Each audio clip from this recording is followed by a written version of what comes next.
এই 92 বছর বয়সে কেমনে কোরআন শরীফ পড়ব? আবু বকর বাবারে জায়নামাজের কোনায় বসাইতেন। 92 বছরের মানুষটার বেরেনে তো বাবা ঢিলা হয়ে গেছে, বেরেনে ধরে রাখতে পারে না। আবু বকর বাবারে জায়নামাজের পাশে বসাইয়া জোরে জোরে কোরআন শরীফ তেলাওয়াত করতেন। বাবা ওইটা দেখে দেখে তাল বেলি হয়ে যাইতেন। জোরে জোরে জোরে জোরে জোরে। বিশ্বনবী একদিন আমার বাজানের বানানো কথা না, বুখারীর হাদিস বাবুন নওয়াফিলের মধ্যে দেখবেন, আনাস ইবনে মালিক বলেন আমার নবী রাত 10টার পরে নবী বাইর হইতেন দেখতেন, অথবা 3টার পরে বের হইতেন। আমার কোন সাহাবী নফল নামাজ পড়ে? ও মিনাল লাইলি ফাতাহাজ্জাদ বিহি নাফিলাতাল লাক আসা ইয়াবআদাকা রাব্বুকা মাকাম মাহমুদা। বিশ্বনবী ঘরের বেড়ার খেজুরের বেড়ার একটু ফাঁক করে দেখে আবু বকর এইভাবে কোরআন তেলাওয়াত করে কেন? ঘরের মধ্যে নফল নামাজ পড়ার মধ্যে। ও বাজার দেখে বৃদ্ধ লোকটা আবু বকরের জায়নামাজের পাশে বসে বসে কান্দে। বিশ্বনবী এরপরে আবু বকরের বাড়ির থেকে হযরত ওমরের বাড়ির সামনে গেলেন। নবী যায় দেখলেন আবু বকরের চাইতে খুব জোরে জোরে হযরত ওমর কোরআন তেলাওয়াত করতেছে। একবারে ঘর ফাটায় লাইতেছে নামাজের মধ্যে কোরআন শরীফ পড়া। আলহামদুলিল্লাহি রাব্বিল আলামিন আর রহমানির রহিম মালিকি ইয়াউমিদ্দিন ইয়্যাকা না'বুদু ওয়া ইয়্যাকা নাস্তাঈন اهدنا الصراط المستقيم صراط الذين أنعمت عليهم غير المغضوب عليهم ولا الضالين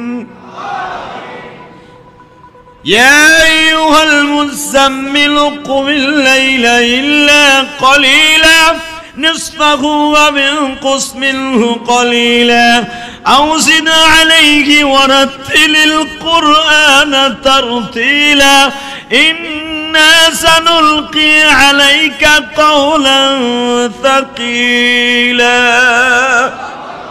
এরকম জোরে জোরে পড়তাছে। আমার নবী ওমরের বাড়ির পিছনে দাঁড়ায় দাঁড়ায় কাঁদতাছে। আরে ভাই কোরআন শরীফ পড়লে তো তোমার আমার চোখে পানি আসে না, মক্কাওয়ালাদের চোখে পানি আসে, কারণ তারা অর্থ বুঝে, আপনি বুঝেন না। বাজানরে আমার নবী নামাজ শেষ করে পরে চলে গেলেন আলীর বাড়ির সামনে, উসমানের বাড়ির সামনে। উসমান দেখে আর একটু স্লো পড়ে, আলী পরে আর একটু জোরে পড়ে। এমনি করে আব্দুর রহমান বিন আওফের বাড়ির সামনে গেলেন। এরকম কয়েকজন সাহাবীর বাড়ি ভিজিট করার পরে বিশ্বনবী ফজরের ইমামতি করলেন।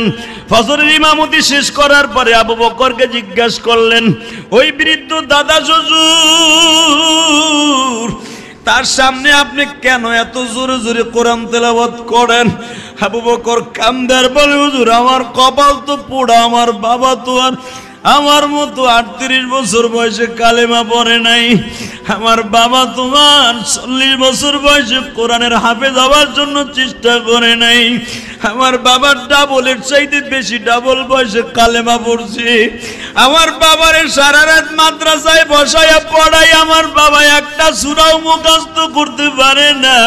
আমার বাবা লাস্টে আমারে বলে, আবু বকর রে আমি কোবা কেমনে জাহান্নামের আগুন থেকে বাঁচব রে বাবা। বাবা আমার জিহ্বাটা মোটা হয়ে গেছে, আমি তো পারি না জিহ্বা ঘুরাইয়া আইন উচ্চারণ করতে, আমি তো পারি না আলহামদুলিল্লাহ, আমি তো হা বলে পারে আলহামদু বলিয়া ফেলাই। বাবারে আমি কেমনে জাহান্নামের আগুন থেকে বাঁচবো? বাদান শুধু আলহামদুলিল্লাহর তাফসীর শুধু অর্থ বললে আপনি বুঝতে পারবেন আপনি কি পড়েন।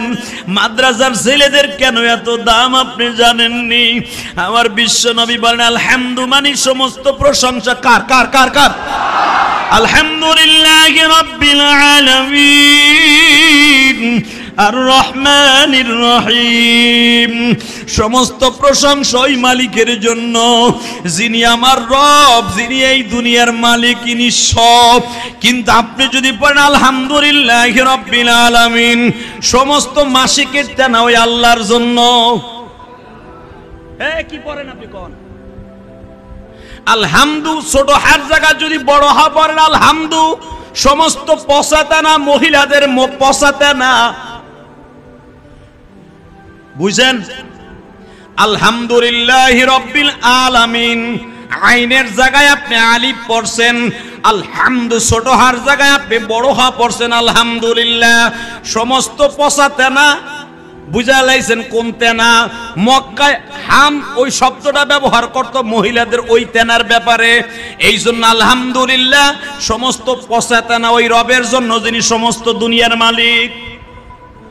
এখন আপনি কোন সমস্ত প্রশংসা আল্লাহর জন্য, সমস্ত পসান একরা ওই আল্লাহর জন্য। এখন আপনার কপালে কি জুতার বাড়ি না ফুলের মালা? জোরে কান। আপনি হুজুরকে বকেন, আলেমদেরকে বকেন, মক্তবের একটা তলবে ইলমের সামনে যায় দেখেন আমার মালিকের কি সুন্দর কোরআন শরীফ পড়ে ঝুলিয়া ঝুলিয়া। রাত 2টার সময় মাদ্রাসার তলবে ইলমদের কারগুজারি দেখো, খালি আলেমদেরকে বইকো না, মাদ্রাসায় পড়লে বলো এইগুলার কোনো সার্টিফিকেট নাই। দুনিয়ার সার্টিফিকেট আমাদের দরকার নাই রে।